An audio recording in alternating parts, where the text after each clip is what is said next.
Et voilà la nouvelle fournée, un petit peu en avance par rapport à d'habitude. Je suis allé chez mon libraire hier. Donc là, il y a la pile des achats du mois. Et puis là, il y a la pile des lectures. C'est rigolo, elles sont aussi hautes l'une que l'autre. Exactement, je suis parfaitement à l'équilibre. Donc on va faire des retours lecture. Et puis donc on va commencer par la vidéo achat. Alors on commence donc le troisième numéro des Thunderbolts. Bon ben, dans un mois j'aurai le quatrième et dernier, donc on va tout lire d'un coup.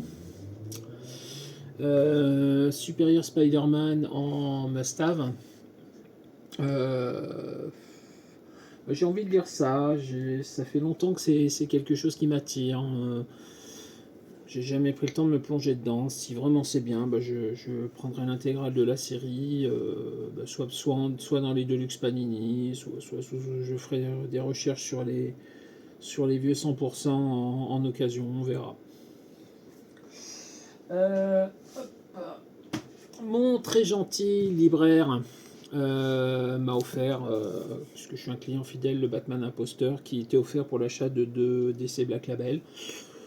Bon, bah, merci à lui. J'ai pas pris de Black Label ce mois-ci, mais j'en prends assez régulièrement, donc il a considéré qu'il pouvait me l'offrir. Et puis c'est pas comme si je dépensais un peu des sous chez lui, quoi. Donc je pense qu'il m'a la bonne, et c'est pour ça que j'ai eu ça. C'est du noir et blanc.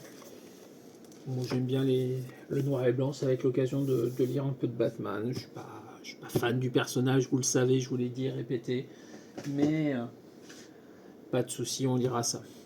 Un achat impulsif. Je comptais pas le prendre, et puis finalement, je suis sur un petit mois d'achat, j'ai pas grand chose, donc j'ai pris ça et la prochaine bande dessinée en plus de ce qui était prévu. C'est des choses sur lesquelles j'hésitais. Petit mois, donc j'ai craqué. Donc le Dono Shazam, alors j'ai pris principalement parce que c'est l'équipe artistique qui fait World Finest qui est derrière, et du coup je me dis que ça peut être pas mal de voir ce qu'ils peuvent faire sur un autre personnage dans une autre possibilité d'écriture, on va dire. Je suis pas convaincu que ça me plaise, je suis pas convaincu de continuer, mais je vais essayer. Et puis donc le Conan de Zub et de la Torres. Pareil, je suis pas spécialement fan de Conan. Vous allez rire quand vous allez voir mes vidéos lecture. Gardez bien cette phrase en tête, ça peut vous faire rigoler parce que du Conan, il y en aura. Et pas qu'un peu. Je suis vraiment très très curieux de lire ça parce que bon, Jim Zub, j'aime bien tout ce qu'il a pu proposer. C'est pas forcément quelqu'un que j'adore et que je vénère comme Donny Cates ou Kurt Busiek, mais c'est vraiment quelqu'un qui est intéressant. Roberto de la Torres fait des choses pas mal au niveau du dessin, et les quelques planches que j'ai pu voir, les retours que j'ai pu voir, font que c'est très très bien apparemment, d'après ce qui se dit. Alors, j'ai décidé de plus me fier aux conseils des gens, mais je me dis quand même ça vaut le coup d'essayer quand il y a des planches comme j'ai pu voir, puisque vraiment, vraiment, sur ce que j'ai pu voir, ça ressemble beaucoup, beaucoup à du John Romita. Et John Romita sur Conan, c'est quand même mythique. C'est l'occasion d'essayer, si jamais ça me plaît pas, et ben voilà. J'aurais fait encore un achat pour rien, et on refera de la revente ou quelque chose. Le quatrième tome de Venom. Donc j'ai toujours pas lu le tome 3, j'ai toujours pas lu Dark Web.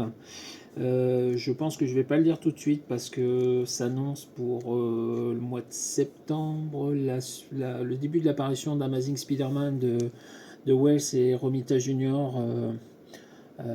En Deluxe. D'ailleurs, j'ai été très très surpris parce qu'ils annoncent que 8 épisodes, je crois, sur le premier Deluxe. C'est des épisodes doubles ou quoi? C'est quoi cette histoire là d'un Deluxe à 8 épisodes? Et puis alors, vu le rythme de parution, il y en a 3 ou 4 par mois. Ils vont nous sortir un Deluxe tous les 2 mois. Ça va être soutenu comme rythme de publication. Enfin bon, bref, ouais, donc comme je le disais, je vais mettre de côté. C'est pas comme si j'avais d'autres choses à dire de toute façon. Et puis je ferai une lecture. Je pense que je reprendrai le début du run. Je ferai Dark Web, je ferai Amazing Spider-Man en parallèle.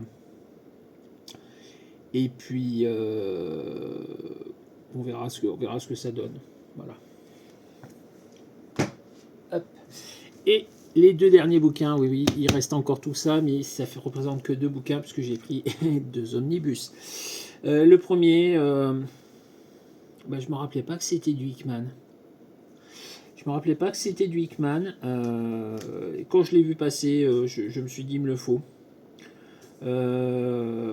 J'ai un très très bon souvenir de ce que j'ai lu de cette série. J'ai pas tout lu, mais j'ai un très très bon souvenir sur le côté espionnage, sur le côté histoire de Nick Fury. Donc c'est l'omnibus de Secret Warriors. Je me rappelle en particulier un épisode, ça doit être dans les tout premiers, vers le 4 ou le 5, un truc comme ça, avec une grosse confrontation avec Nick Fury contre le Baron Strucker, et l'épisode se passe à savoir qui manipule qui, et c'est vraiment génial, c'est vraiment super bien construit. Ça, Hickman, on peut critiquer beaucoup de choses, mais ça pour moi, ça fait partie des meilleures choses qu'il ait faites. Et le fait d'avoir sur un petit omnibus, hein, parce qu'il n'est pas très très épais par rapport à d'autres, par rapport à l'autre que je vais vous présenter d'ailleurs, je trouve ça vraiment sympa de tout avoir d'un coup. Et donc je suis très content de l'avoir récupéré. Ça fera sûrement partie d'une lecture estivale ou voire même avant, suivant les envies du moment. Et enfin, pour conclure cette vidéo achat, le troisième tome de Star Wars. Donc là, j'ai tout le run de Marvel dans les années 70-80 en trois grosses BD, hein, parce que celui-là est quand même assez volumineux.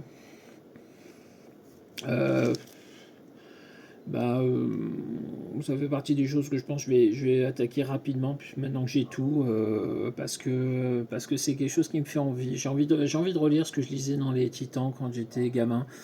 Alors moi, Titan, quand j'ai attaqué, on était déjà assez avancé. Je pense qu'on devait être à peu près à la moitié du deuxième omnibus, donc je vais découvrir ce qu'il y a dans le premier. Je vais rattraper ce que j'avais lu à l'époque dans le deuxième et dans le troisième. La fin du troisième est inédit parce que je crois qu'il s'était arrêté avant le numéro 100 américain, et là ça va jusqu'au 107. Il y a des trucs complémentaires à côté. Il y a entre autres la mini-série Return of the Jedi, donc l'adaptation du film, et puis des choses parues dans des magazines hebdomadaires, des petites histoires comme ça. Donc on fera un gros retour de tout ça quand je l'aurai lu. Encore une fois, ça, je pense que je vais attaquer assez rapidement, parce que c'est vraiment quelque chose qui me fait envie. Alors rapidement, hein, tout est relatif, hein. Ça peut être dans 2 semaines, comme ça peut être dans 2 mois. Mais oui, je pense que ça va être quelque chose qui va me motiver prochainement. Et puis juste un petit moment nostalgie par rapport à ça, sur cette cover qui, de mémoire, je ne voudrais pas dire de bêtises, mais avait été utilisée en couverture de Titan à l'époque. Ça ne nous rajeunit pas. Bon, voilà donc pour les achats. Alors, peu d'achats en volume, mais enfin, comme il y a 2 omnibus, ça fait de la lecture. Donc encore une fois, la palle va pas forcément baisser beaucoup. En chiffres peut-être, mais pas forcément en pages à lire. A tout de suite pour les lectures du mois.